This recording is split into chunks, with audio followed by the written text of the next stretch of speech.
Good afternoon, everyone. Please sit down and join us for this conversation that we're about to have with Sviatlana Tsikhanouskaya, the leader of the opposition of Belarus. It's a great, first of all, a warm round of applause for you coming to the Delphi Economic Forum. Thank you very much for being here. Sviatlana Tsikhanouskaya and I have had a couple of conversations over the years. The first time just a couple of months after the election in Belarus in 2020. Just a quick reminder of where we are now and where we were then. She was a candidate in that 2020 presidential election in Belarus, which many believe she won. The election monitors, many of them say that it was a fraudulent election. The incumbent, Alexander Lukashenko, was declared the winner. And after that, months of not months of mass protests. There were protests, but there were hundreds of thousands of people out on the streets on multiple occasions in Belarus, particularly in the capital, Minsk. Many of them were arrested. Some of them died. People died in these protests. I had several colleagues who were out on the streets as journalists working there. I'm a journalist myself, by the way, just to be clear about that. Countless people arrested. Many of them are still in jail. Now, somehow you managed to get yourself and your children out of the country. You were detained and you managed to seek exile in Lithuania, which is where I believe you have residence today. Lithuania recognizes you as the rightful head of state of Lithuania. I want to start by bringing us now right up to date where we are. On February 25th, there were parliamentary elections held in your country, in Belarus. It was no surprise what the outcome was. There were no opposition candidates allowed to stand in that election. You yourself, of course, weren't there. You were in exile, but in preparing for this, I came across a really interesting report, and it suggested that you were actually seen on the streets of Minsk. Is that true, and how did that happen? So first of all, thank you to everybody who stayed, because we are going to talk about how real fight for democracy looks like. And you named this circus that took place on February in our country's elections, but this ritual doesn't have anything in common with elections, because in the country where all the media is ruined, all the NGOs are liquidated, the leaders of the parties are or in jail or in exile, it's like political deserts. Lukashenko didn't hold elections. He appointed people who will be extremely loyal to him and whose only duty will be just to raise their hands when Lukashenko needs it. So, but, we, of course, as democratic forces, who are for the fourth year already fighting for democratic changes in our country, had to use this opportunity to mobilize somehow people, and we were rather creative, inventive. We have our IT candidates, for these elections, but also our IT specialists, they hacked some systems, in undergrounds, these billboards, and I recorded a video towards Belarusians, and we managed to put this video in hundreds of public spaces inside the country. We show to this regime that we are everywhere, that we don't give up, that Belarusian people continue to fight, and we are one step ahead this regime. Of course, Lukashenko's brutality and tyranny doesn't have borders. People in our country are being detained every day, 15, 20 people every day. Thousands of political prisoners who are kept in harshest conditions. People are dying there, as you said. Many of them are kept incommunicado. It's a new word for us. It means that political prisoner is not allowed to be visited by a lawyer. Letters are not delivered. So for example, my husband, I don't know if he's alive. For 1 year, I don't have any news about him. But Lukashenko knows that people are not giving up. We are continuing to struggle, but my dear friends, no wars, no fights haven't been won alone. And we need support and we need solidarity in our fight against dictatorship, against imperialistic ambitions of Russia, and for democratic changes in Belarus.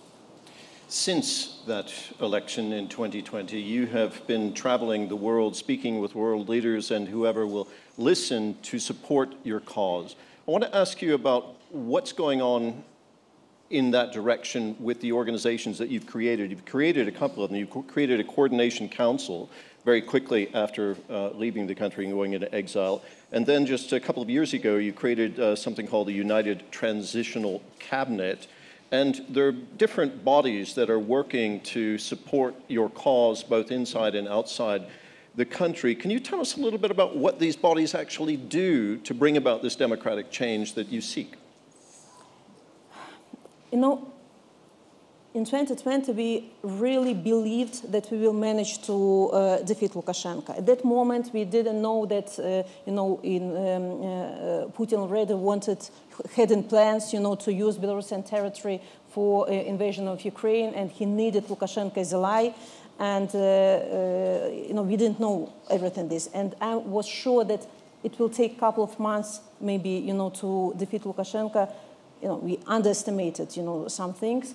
And when I realized that our fight will be not sprint, but marathon, I decided, to launch alternative institutions of power, just to show to the world that there is another Belarus, that there are people who really represent Belarusian society, Belarusian country, and that we are stable. So these institutions, United Transitional Cabinet as proto-government, and Coordination Council as a platform where people, initiatives, organizations can debate, talk to each other, and to learn how democracy actually works. It's for uniting people to see how our structure works. Everybody can find place in this system. And it's also understandable system for our democratic partners, for our allies. They see the counterpart, for communication.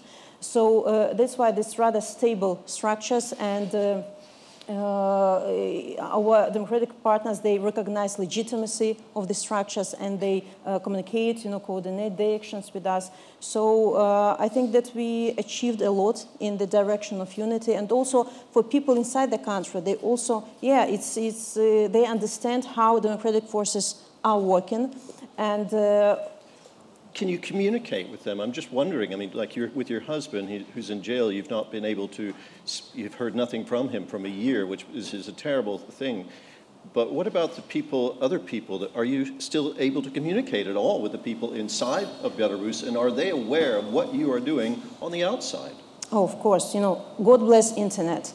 We have possibility now to talk to people directly who are inside the country. And of course, it's my greatest concern that people who fled Belarus might live in the exiled bubble, not being concentrated on the situation inside the country. And of course, my main task is to keep people coordinated, to talk to people inside the country. And I know, personally, I have so-called private hours when anybody from Belarus can call me and we talk tete-a-tete.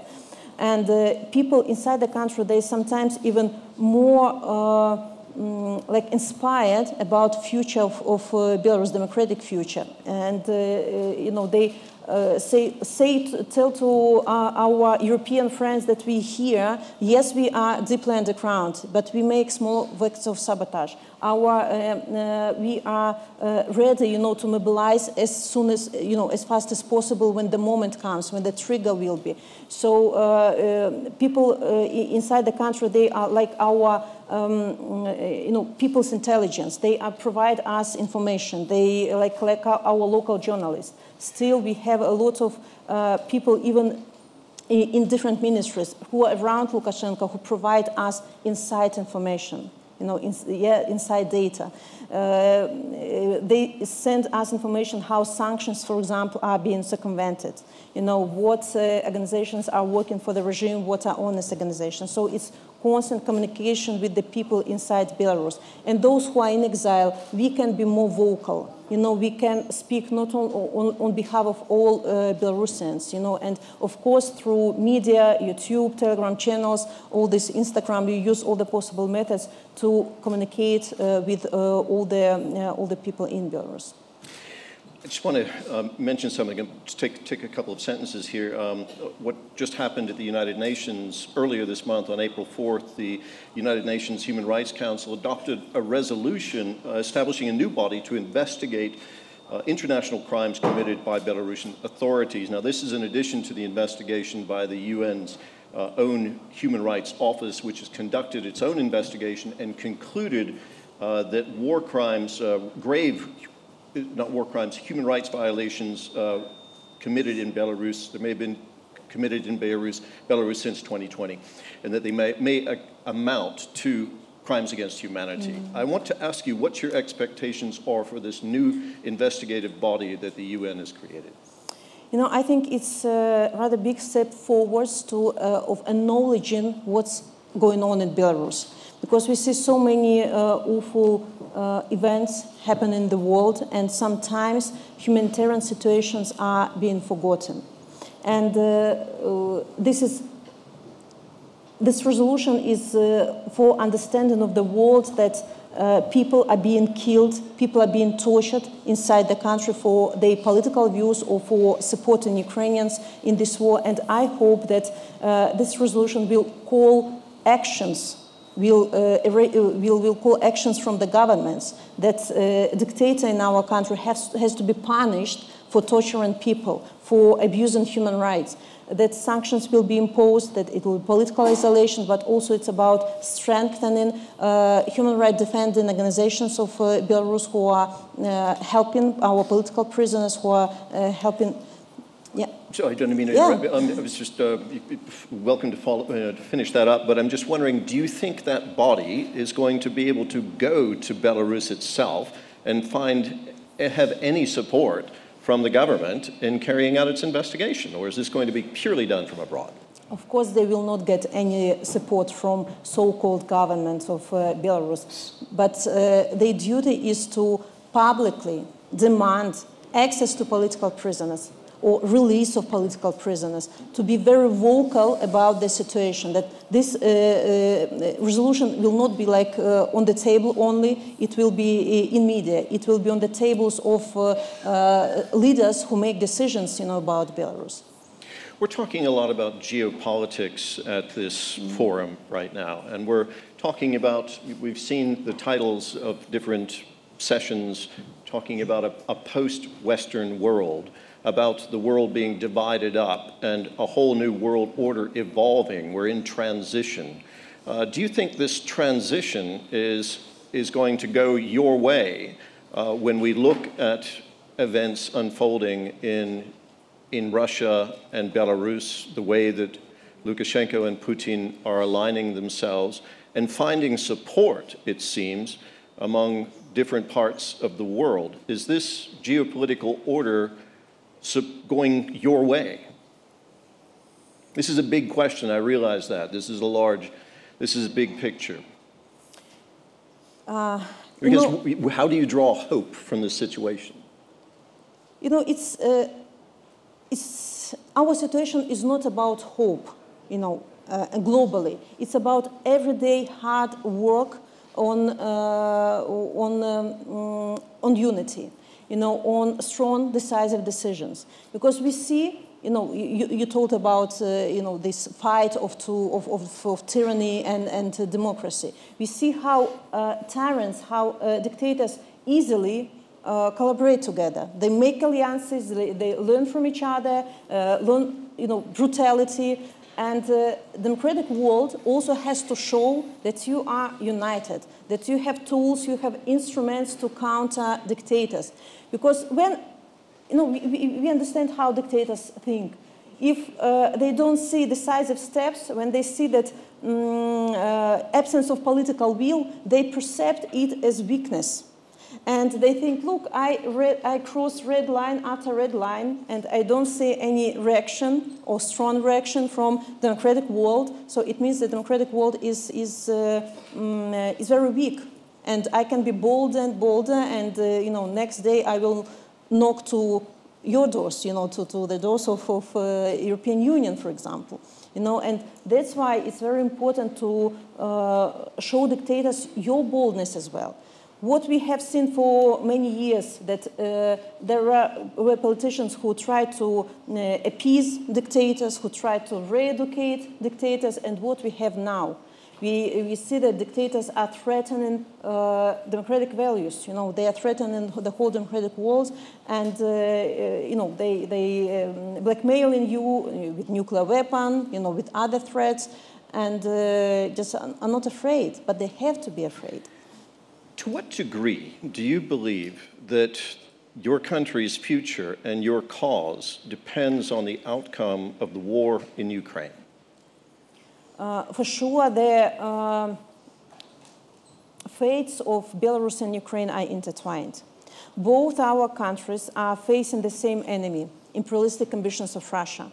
Russia doesn't see no Ukraine, no Belarus as independent states.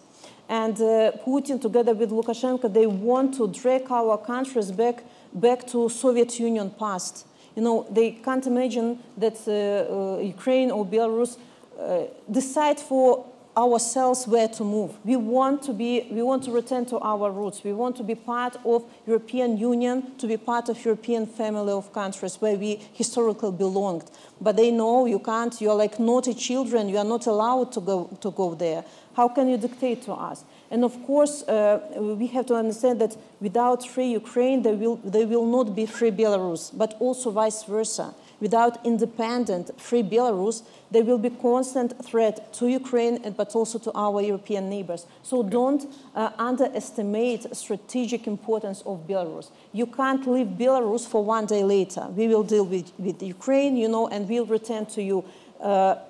My country can be subjugated already by Russia at that moment. So we are strategically important, and don't forget about our fight. I'm afraid we're running out of time. I have just one more question for you before we end. There are rumors that Lukashenko is preparing to step back from his current office as president. He's been president for 30 years. It's the only president the country has known since the end of communism in 1994. It's rumored that he may step down and take on a different title, and that is the head of this parliament, which he just stage managed.